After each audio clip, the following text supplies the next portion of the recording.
به غزه یک جنایت بسیار بود. امت اسلامی یک پارچه باید در مقابل این بایسته. ما هر کی بخوای باش।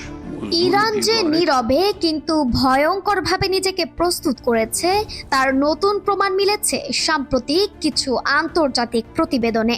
বিশ্বের অনেক বিশ্লেষক এখন বলছেন ড্রোন যুদ্ধের যুগে ইরান নিজেকে এক নতুন শক্তিতে রূপান্তর করেছে।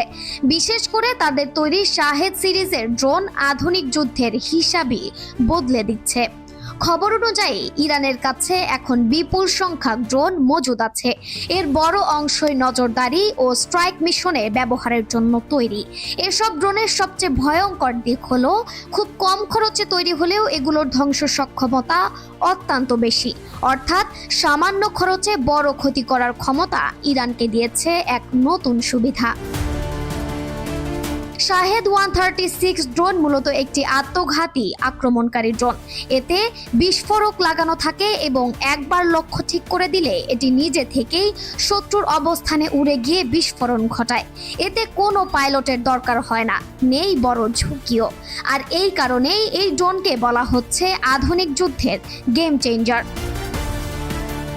ইরান বহু বছর ধরে ড্রোন প্রযুক্তিতে উন্নতি করছে।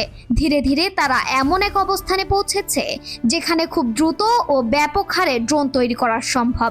বিভিন্ন প্রতিরক্ষা বিশ্লেষকদের মতে ইরানের ভান্ডারে প্রস্তুত অবস্থায় হাজার হাজার ড্রোন রয়েছে এবং প্রতিদিনই নতুন ড্রোন যুক্ত হচ্ছে।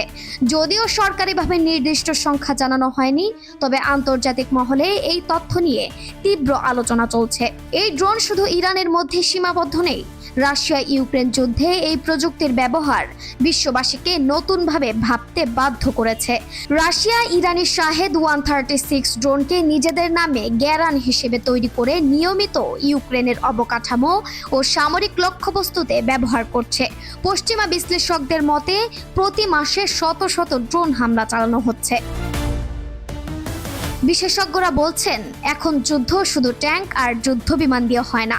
ড্রোন ভিত্তিক এই যুদ্ধ ব্যবস্থাকে অনেকে দ্বিতীয় বিমান বাহিনী বলছেন, কারণ এখানে কম খরচে দ্রুত উৎপাদন, দূর থেকে আঘাত করার ক্ষমতা এবং বিশাল এলাকায় আক্রমণের সুযোগ আছে।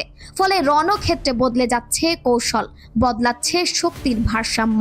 নতুন অস্ত্র, নতুন প্রযুক্তি আর নতুন বাস্তবতার মুখোমুখি হচ্ছে বিশ্বের বড় শক্তিগুলো।